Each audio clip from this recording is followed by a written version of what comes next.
সাবেক সেনাপ্রধান ও মুক্তিযোদ্ধা বীর প্রতীক এম হারুনুর রশিদের মরদেহ উদ্ধার করা হয়েছে। সোমবার সকাল 11:30টার দিকে চট্টগ্রাম ক্লাবের 308 নম্বর রুম থেকে মরদেহ উদ্ধার করা হয়। ঘটনার পরই সেখানে পৌঁছায় পুলিশ ও সেনাবাহিনী। রোববার রাতে একটি বিয়ের অনুষ্ঠানে অংশ নেওয়ার পর ক্লাবে রাত্রিযাপন করেন হারুনুর রশিদ। সোমবার সকালে গুরুত্বপূর্ণ মিটিংয়ে অংশ নেওয়ার কথা থাকলেও আসেননি তিনি। পরে মোবাইলে একাধিকবার কল করে সাড়া না পাওয়ায় ক্লাবে আসেন স্বজনরা।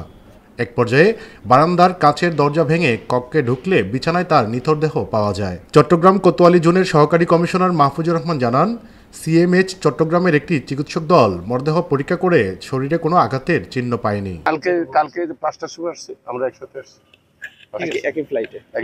ওনার চলে যাওয়ার কথা, কাল সকালে ফ্লাইট বুক করা আছে। আর পরিবারে কেউ এসেছে কিনা? আমি অবশ্যই গভীর শোক প্রকাশ করছি যে ওনার পরিবারের প্রতি এবং ওনার যে আত্মীয়স্বজন আছে এবং ওনার বিদেহী আত্মার মাগফিরাত কামনা করছি। উনি আমাদের অত্যন্ত ভালো একজন গার্ডিয়ান ছিলেন, একজন খুব ভালো লোক ছিলেন, গার্ডিয়ান ছিলেন। আমার সাথে ওনার প্রায় কথা হতো, আমি ওনার বাসায় গিয়ে গল্প করতাম, সন্ধ্যার পরে গিয়ে গল্প করতাম, কথা বলতাম। সেই দিনের কথা বলতেছি।